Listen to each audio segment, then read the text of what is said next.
Hi guys, welcome to Honest, Straightforward Reviews, where you get unbiased and unfunded reviews. Hi guys, today we're going to be looking at the Bose Noise Cancelling 700 HP. Let's get into the pros. It's very comfortable by far when compared with even higher classed headphones. The noise cancelling is leaps and bounds ahead of everyone else, even when you compare it to more expensive higher classed headphones. What I really like about these headphones, you can answer your calls on this and the other person can hear you. I find it very annoying that you buy expensive headphones and you're walking around. Sure, they're headphones, they're not made for answering calls, but when you're out and somebody calls you, they can't listen to you. You got to disconnect the Bluetooth and answer your phone and things like that. You don't have to do that with these. You can answer other people and they can hear you very well. So well done on that. The design is very nice, adds comfort. You can leave these on for hours and hours without feeling any ear fatigue. Decent battery life, sounds absolutely gorgeous with highs, lows and mids. Has Bluetooth 5s finally on the Bose. Supports nearly all voice assistants from Google Assistant, Amazon's Alexa and Apple Siri. It has USB-C charging connection on one end but has USB-A for connecting it to a brick, which is kind of weird. I mean, what they should have really done is have USB-C on both ends so you can just plug it directly into your computer, and now that the iPads are doing USB-C, everything is moving to a USB-C. Let's get into the cons. Cannot take it for a run at all. The jarring from the running shakes something inside the headphones that just knock it about, and you can hear it pretty loud. It's just going knock knock knock the whole time. It's very annoying and gives it a cheap feeling. I tested two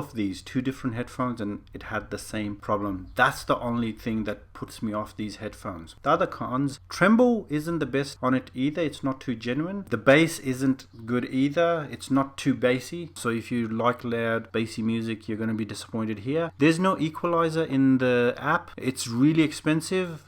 For a bit cheaper you can get a really good headphone in the Sony WH-1000XM. The Bose AR feels gimmicky, doesn't have any use at this time, maybe in the future. Not the best battery life when compared to the same class. Touch controls are annoying as hell for me. Worked only about 20% of the time. Verdict time. Not a big leap on the Bose QC35 2nd gen, but slightly better noise cancelling, better sound, and you can answer calls on it. I can't say it's really worth the 200 price markup in Australia. Maybe you can get the QC35s for even cheaper now that these are out. As for myself, I wasn't too keen on it because of the running issue. I would have gotten these in a heartbeat and these would have replaced my main headphones, even though they're not bassy, but because of that lacking of that oomph when it comes to the bassy songs, I'm gonna give it a miss.